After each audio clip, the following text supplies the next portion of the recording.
everybody else. And matter of fact, I probably hit him more than I hit anybody else. And they robbed me and gave him my gold medal, and I got a silver medal. For me, that was the most tragic thing that could have ever happened to me because at the time, I felt like I had sacrificed 9 years of my young life. I had no childhood because of boxing. So I sacrificed 9 years to win a gold medal. And to have to rob it, just take it from me, was the worst thing that I could have possibly seen happen. Yet, 2 or 3 days later, I started to realize that, this is why, again, you have to have faith in God. No way could the worst thing that I thought ever happened to me turn out to be the best thing that ever happened to me. But it did. So that's why when you're going through ups and downs in life, you can't always look at the bad things as bad things. Sometimes they're learning lessons. Sometimes they're learning curves. Sometimes it's meant to be inspirational, to add to that desire. In that case, that was meant to be inspirational, to add to my desire to want to be the best because it gave me the Val Walker Cup, which means I was the best fighter at the Olympics, but I don't have a gold medal. How contradictory is that? The best fighter there doesn't have a gold medal. But what it did is because I'm the kind of person that I want to win unless I win fair. If I don't win fair, I don't win. So because they gave me the Val Walker Cup, I didn't know at the time, but God knew that would make me go out and try to prove now that I was the best, not only at the Olympics, but in the whole world.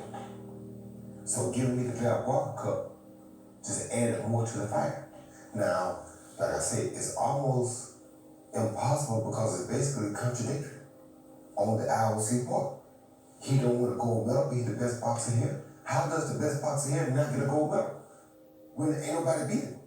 It's not like he had a bad night and a guy outpoint him, but we still know he was the best. No, he completely humiliated this guy, and he gets the Val Walker Cup, but he has no gold medal. And then 32 years later, they still haven't fixed it. So it was crazy, but that was my first, or not my first, but that was one of my biggest lessons in learning how powerful God is, because only God could have took that negative and turned it into the positive they turned it into for me. They're so religious, yeah. Roy Jones, the first of 3 Americans to go for the gold today. Later on, we'll see Andrew Maynard and Riddick Bowe, and Roy Jones severely outclassed his opponent Park Si-han of Korea as we await the decision. And Jones scored from outside, he scored from inside, and he scored from the middle distance. Almost anywhere he chose to stand and give angles, he outboxed, outpunched, outsped, and out-talented Park. Well, if he doesn't win the gold off this, then I think there's something rotten in Korea, because that is absolutely one of the most dominant things I've seen. On point, 3-2, in the blue corner.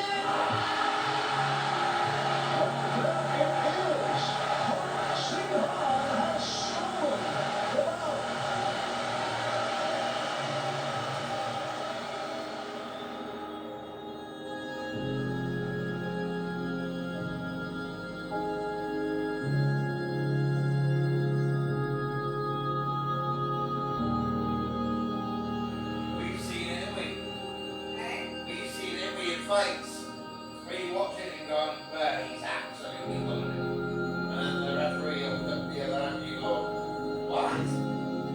Nobody did one of the fights you see me.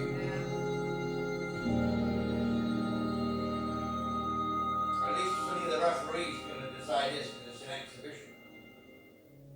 Transitioning from amateur to professional was very easy for me. Mainly because my style already was geared like a professional style. So I don't think I ever really adhered to the amateur system. It was always me thinking I was going to be a pro-fighter one day after the Olympics. Because after you got older and started trying to go to Olympics, you realize that the guys that don't make it to Olympics, they turn pro and they become their years pro players.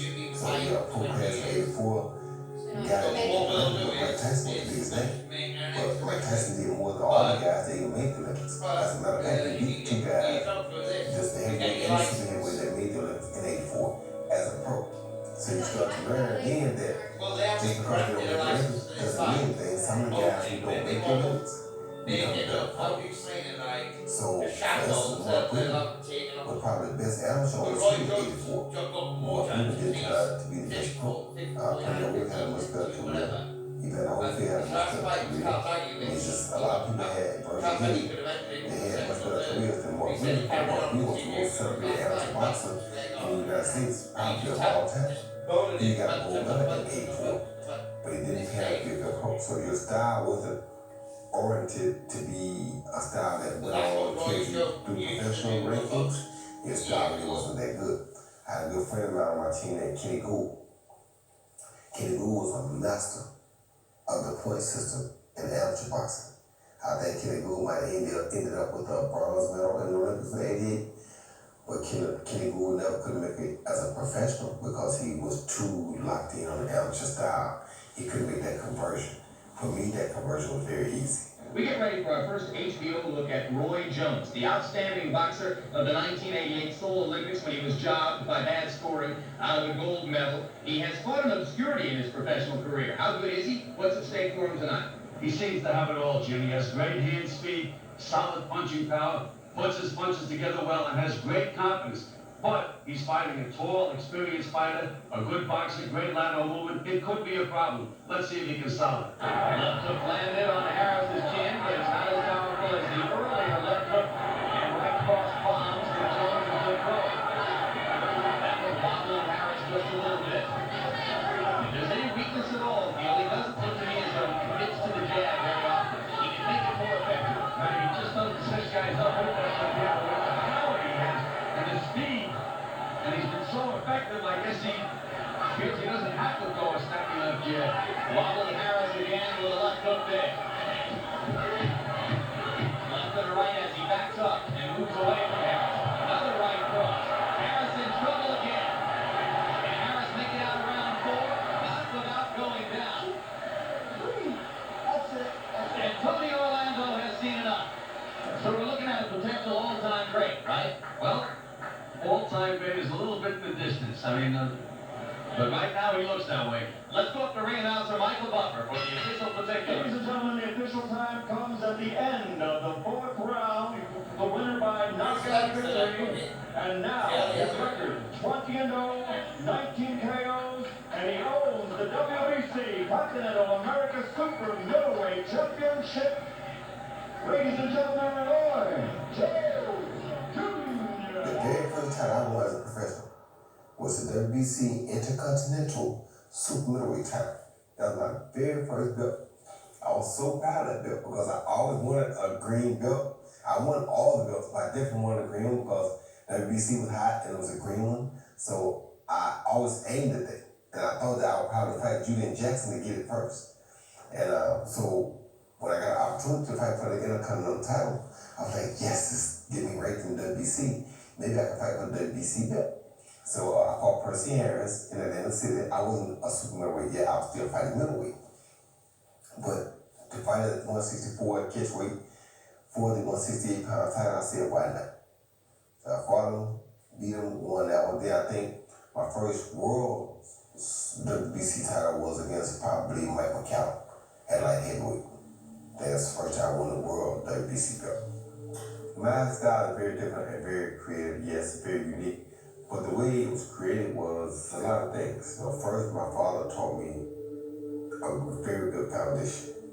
Everything about footwork, I learned hours and hours and hours in. Everything about punching correctly, I learned hours and hours and hours in. Everything about defense, I learned hours and hours and hours in. Every aspect of boxing, counter punching, rolling, slipping, dipping, everything.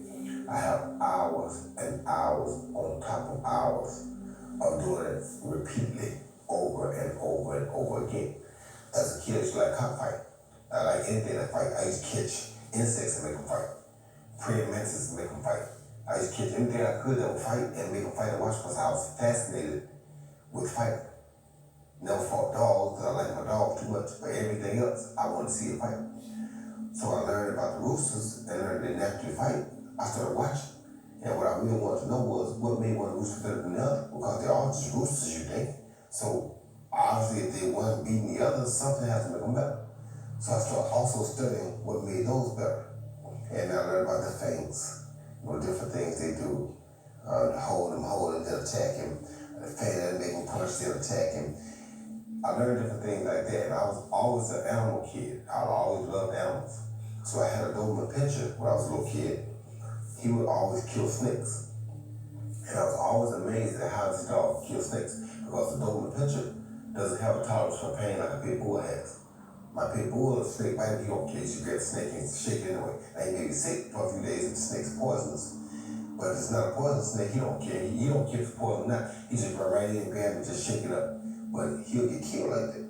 That Doberman Pinscher, he couldn't tolerate pain. So he would never get bit by a snake. He would sit there and aggravate and aggravate and aggravate and aggravate, aggravate, aggravate, make the snake strike. Once the snake strikes, then he attacks. And shakes it over before he's back in the kitchen, and it's over with. But I learned that when a guy can punch, the best time to hit a guy is when he's trying to punch you. Because that's what that dog will do. He will attack that snake till that snake reaches him. Then he make that snake pay. So that's the most vulnerable time to catch a guy. So things like that made me unique, because I learned how to take nature, which is what God gave me, and combine that with the technique that I learned to make a complete overall fighter. It's a big difference in style. Me, or Holyfield, Mike Tyson in that era, the Muhammad Ali days, and Sugar Ray Leonard days. The biggest thing is that we had more technique than conditioning. Nowadays, fighters are more strength and conditioning than technique. How that happened was people started getting lazy with technique. So they would have technique, like you have a lot of guys that would have technique, but they wouldn't be conditioned. So they come to the ring, they look good for a few rounds, then they die off. The better conditioned guy win the fight. So what started happening was a lot of guys that had technique were getting beat by guys that didn't have the same technique, but had better conditioning. So what happens? Boxing transitioned from a skill sport to a better conditioned sport. So now people forget about technique, but they work on more on condition. Condition becomes the priority. So if you look at it right now, Tyson Fury is not the best technical guy, but his condition is good for his size. So he beats Wilder. But Wilder not really very technical either. But because Fury is bigger and Fury has a big heart, he can take the little bit of technique that he does have and overcome Wilder, because he's in just a good shape. But he has a little bit more technique. Wilder's one of these guys who is strong, but he talks more power. Back in the old days, everybody had power naturally anyway. And don't get it wrong, some of it is due to the food that we eat now, the chemicals that we are exposed to. All of those things have a lot to do with the condition of the fighters today. So now people more trying to take care of their bodies, get themselves in better condition, and worry about technique. A lot of guys, even when I train right now, they come to my gym, and I make them spend time, repetitious time like I did, on technique. They don't like it. They just want to beat bags, beat helmets, spar. Well, how can you do all this if you don't know the real technique that it takes to do it? So that's what's happening. You missing all that, because soon you come to the gym, first thing you want to do is hit something. And all day, you want to break it. You knew what kind of fighter you were, you knew how to jab, you knew how to do a right hand, you knew how to do every punch, you knew how to counter every punch, you knew how to get every punch, you knew boxing from here, then here. Now you learn from here. Whoever wins has a ring.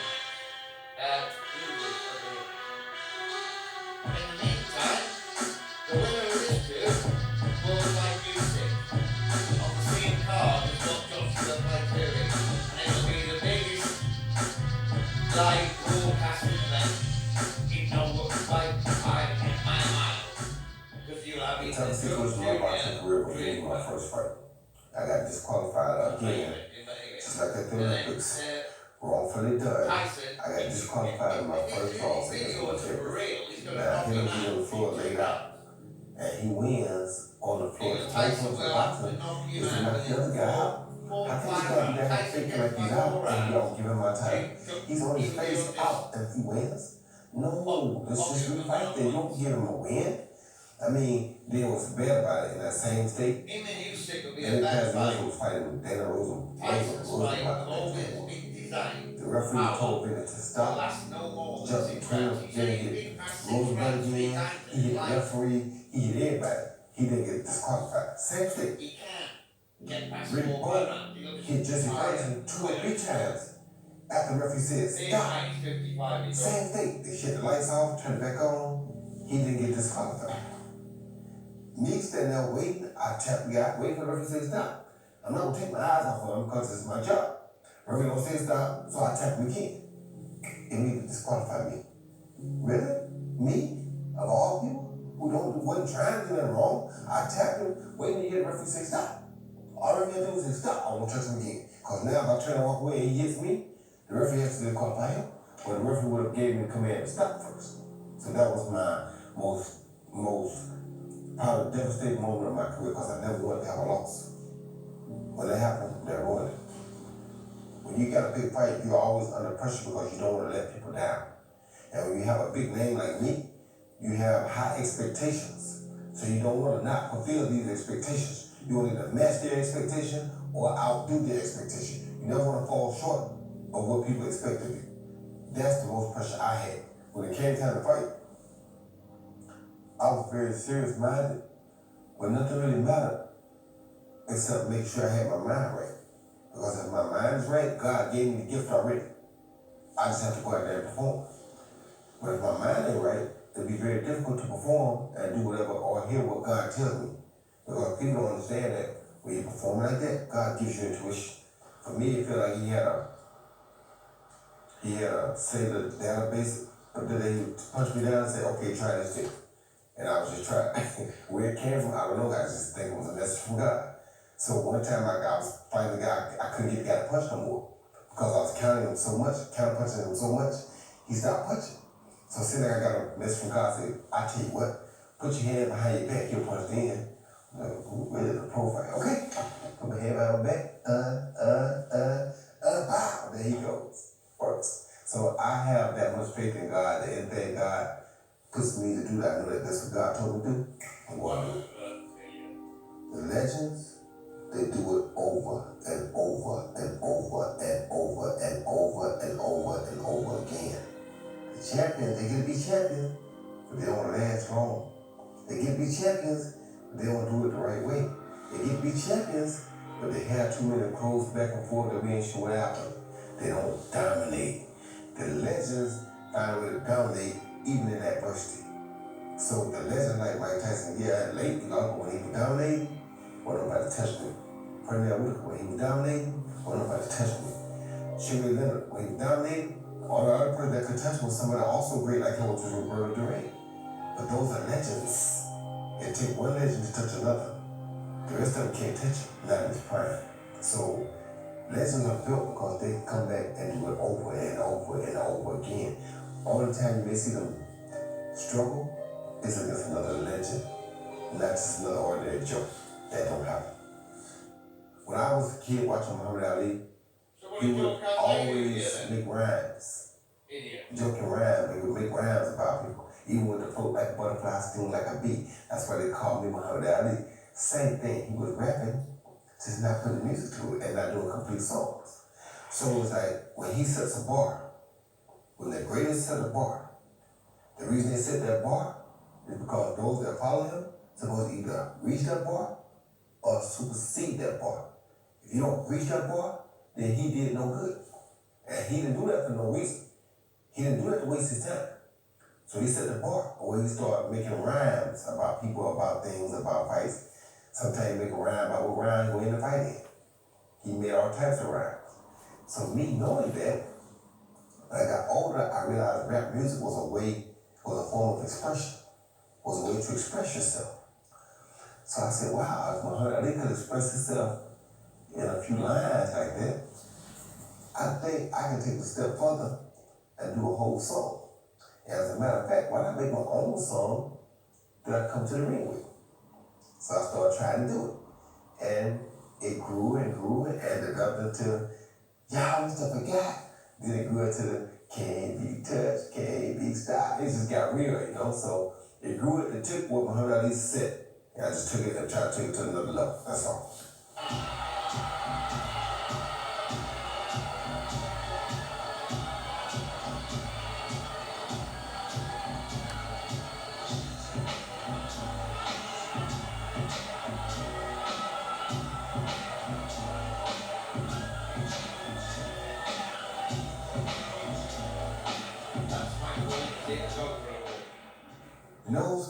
for me to really see my future in the next 10 years, I'm hoping to see it with a house or two in Russia, with a few gyms, training a few world champions, still raising my chickens, still traveling the world, no coronavirus,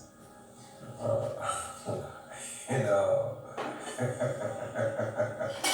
maybe another few rap albums. Just enjoying life, trying to enjoy life, but also be a guide to help people better navigate their lives. Now, baby boy, get ready for your walkies. Well, that's my love. Anybody who's out there that's aspiring to be a young boxer, there's a few things